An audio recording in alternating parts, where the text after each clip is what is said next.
इंदौर के आर्यमान शुक्ला लंदन में यूएन कार्यक्रम में शामिल होंगे और लंदन में बेस्ट डिप्लोमेट्स में वह भारत का प्रतिनिधित्व करेंगे।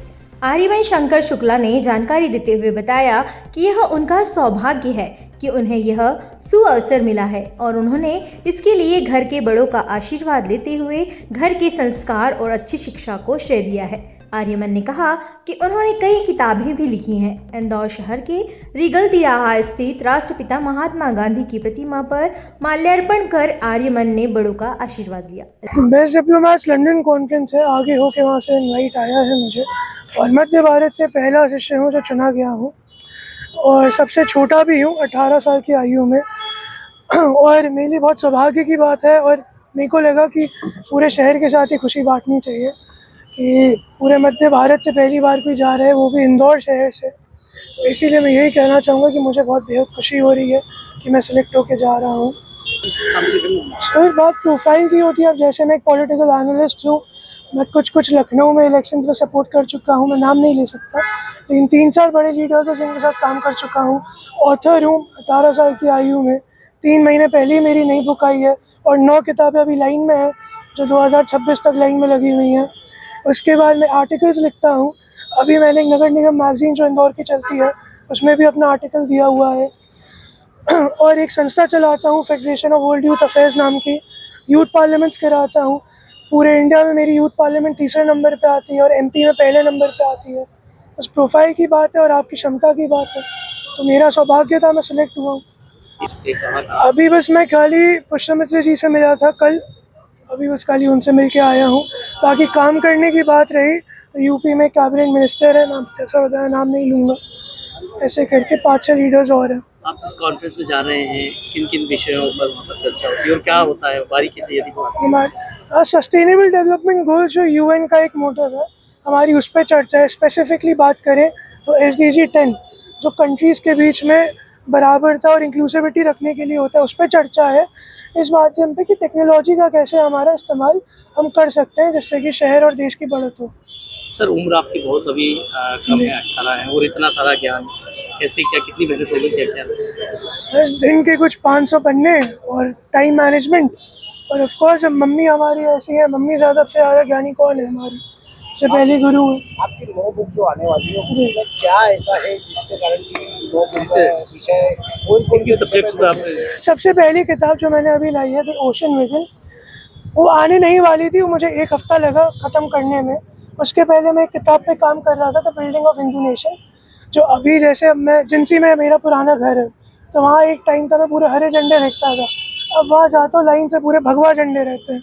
तो एक ऐसा जो डेवलपमेंट आ रहा है और जो एक कास्टिज्म और इन सब की उस विषय पे मेरी बुक अभी जो सबसे पहले ख़त्म होने वाली वो है। और एक जियो पॉलिटिक्स के ऊपर बात आ रही है कि इंडिया जो 2000 से मनमोहन सिंह जी की जो गवर्नमेंट थी, 2010 का जो यूएस में जो क्राइसिस हुए थे, उससे लेके अभी तक इंडिया की पोजीशन कहाँ से कैसे और किस स्तर पे आई है, उसके बारे में लिख रहा हूँ। और जो द ओशन विदिन है उसका खाली विषय ये था, वो मेरा एक छोटा सा पर्सनल काम था, उसमें मैंने 21 कविताएं लिखी हैं जो मेरे पूरे लाइफ की जर्नीज़ को बताती हैं।